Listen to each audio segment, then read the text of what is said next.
دوستوں آج کل کے اس دور میں ہر طرف ٹریفک جام دیکھنے میں آتا ہے اور ہر بندے کی یہ کوشش ہوتی ہے کہ وہ جلدی سے جلدی کسی طرح آگے نکل جائے، جس کی وجہ سے عدم برداشت اور صبر میں کمی واضح ہو رہی ہے۔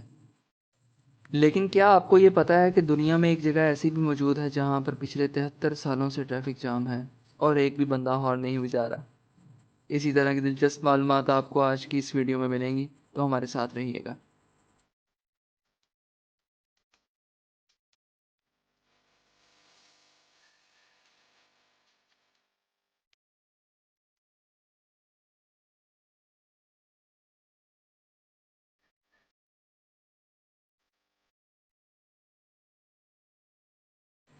پہلی ایک عجیب و غریب چیز جس کے بارے میں آج ہم بات کریں گے وہ ہے درخت میں دھنسا ہوا ایک بائسیکل۔ یہ درخت جس کی آپ تصویر دیکھ رہے ہیں جس میں ایک سائیکل دھنسا ہوا ہے، یہ واشنگٹن کے ویشن آئلینڈ میں ہے۔ اس طویل قامت درخت میں زمین سے 7 فٹ اوپر ایک زنگ لگا ہوا پرانا سائیکل دھنسا ہوا ہے، جس کا صرف اگلا اور پچھلا ٹائر ہی دیکھا جا سکتا ہے۔ دیکھنے والوں کو ایسا ہی لگتا ہے جیسے یہ درخت اس سائیکل کو کھانے کی کوشش کر رہا ہے، لیکن آدھا ہی کھا سکا ہے۔ کوئی بھی نہیں جانتا کہ یہ سائیکل اس درخت کے اندر کیسے چلی گئی۔ اس سائیکل کو لے کر بہت سی کہانیاں ہیں، جن میں زیادہ مشہور یہ ہے کہ یہ ایک سائیکل ایک لڑکے کی تھی جو درخت کے پاس کھڑی کر کے جنگل کے لیے چلا گیا اور کبھی واپس نہیں آ سکا۔ ایک اور کہانی کے مطابق 1950 میں ایک شخص اپنی سائیکل درخت کے ساتھ کھڑی کر کے اس آئی لینڈ کو ہمیشہ کے لیے چھوڑ کر چلا گیا۔ دوستو دوسرے نمبر پہ ہم 73 سال سے جام ہوئے ٹریفک کی بات کریں گے۔ جی بالکل دوستو، جو ابھی آپ تصویر دیکھ رہے ہیں اس میں ٹریفک جام 73 سال پرانی ہے اور گاڑیاں بالکل اپنی جگہ پہ کھڑی ہوئی ہیں۔ یہ اتنی دیر اپنی جگہ پہ بغیر استعمال کیے کھڑی ہونے پر انہیں زنگ لگ چکا ہے۔ اسکرین پر نظر آنے والی یہ گاڑیاں 73 سال سے اسی حالت میں کھڑی ہیں۔ 73 سال پرانی پہلے یہ کاریں بالکل نیو تھیں۔ چلتے چلتے اچانک سبھی کاروں کو رکنا پڑا اور رکے رکے آج ان کی یہ حالت ہو گئی ہے۔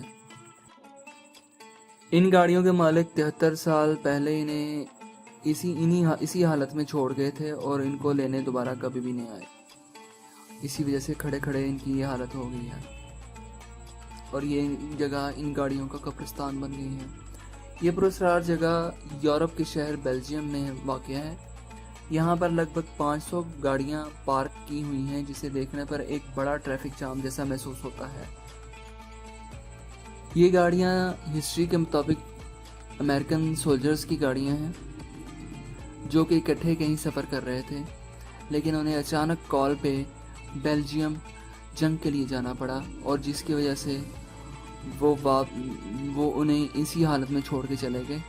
لیکن جب وہ جنگ ختم ہوئی تو واپسی پر ان گاڑیوں کو واپس امریکہ لے جانے کے اخراجات برداشت نہیں کر سکتے تھے اور اسی وجہ سے وہ انہیں یہیں پہ چھوڑ گئے۔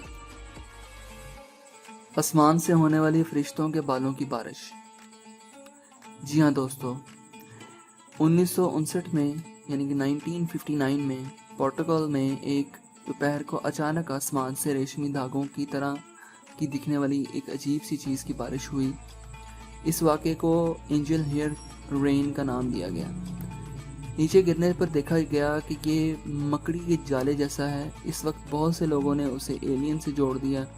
اس کے بعد دنیا میں کئی اور جگہ بھی ایسی بارش دیکھی گئی، جیسے فن لینڈ اور کینیڈا۔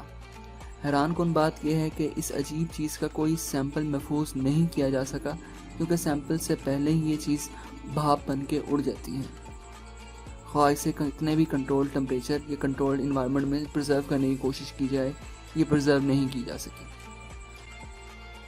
دوستو دنیا میں بہت سی فلائٹس ہر وقت ہوا میں پرواز میں رہتی ہیں، لمبی سے لمبی فلائٹس جس کا دورانیہ ایک اندازے کے مطابق 36 گھنٹے ہے۔